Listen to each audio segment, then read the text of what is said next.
If you're a parent, getting your kids on the right path is priority number one. And just because the school year ends, it does not mean learning should. And that's why we have Michelle Segallen. She's here from Successful Study Skills for Students. And you've got some great tips on parents on how to keep the minds energized and at the same time kind of keeping it fun, because it's still summer, right, Michelle? Absolutely. It's still summer, but that doesn't mean that the learning should stop, as you so correctly said. And in fact, there is a very common adage in education that there's a brain drain in the summer, and that it takes students a lot of time to ramp up when they start in the fall. So that's why it's especially important to keep students' minds active and engaged in the summer. So what are some good ways?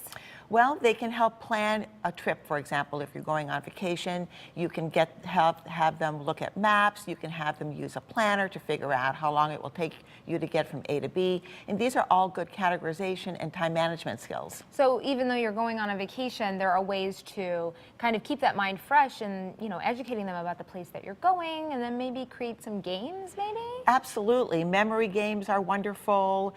Trying to figure out if you can see different license plates for different states, and maybe counting games would be great. Anything to keep the mind active and engaged. What about parents who just are very busy? I mean, they're working 9 to 5, maybe even more than that, and they come home and the last thing they want to do is, you know, kind of start a lesson plan at that point. Of course. Well, thankfully, the internet has made all kinds of resources available to students. For example, my own children, who started several years ago, were very addicted to Khan Academy, which is a free service online which they can go onto and do math skills, and they earn little badges, and students love it.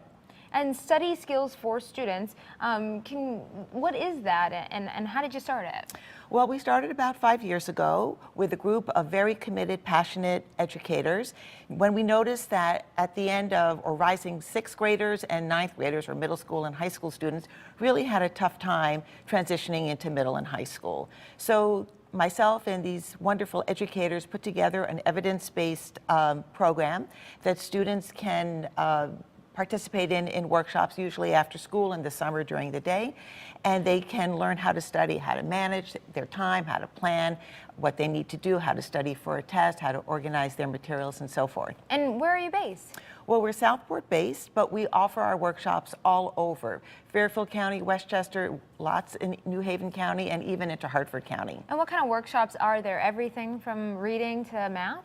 Well, our workshops are usually in the summer 3 sessions and 7.5 hours to total. And they're very interactive and engaging for the students. And actually, one of the things that we hear from students is that they wish it was longer. Wow, wow, that is pretty powerful. Is it kind of like getting a tutor without them knowing it in some ways? Sort of. Well, we limit our class size to 15 students. Okay. So the teacher is a guide, but the students also learn from each other. How did they take notes when they were listening? How did they take notes when they were reading? So there's a lot of sharing and group activity that helps the students not only see how they learn, but how others learn as well. And that is very effective. Does it feel like camp a little bit? It feels like camp because it's fun. All right, well, sounds good. For more information, here are some great tips too for kids and transition, you know, in between those summer months there. Those I think we talked about all of them, right? Yes, it's important to know how to study, you know, transitioning into middle school or high school. That's what students really need to know so they don't get overwhelmed. Students will need to take responsibility for their work and making sure they hand in assignments on time. They should also take responsibility to be active in their learning. They'll need how to organize and plan their work so that they're not cramming for a test on Thursday when the math test is on Friday, which is the worst way to learn.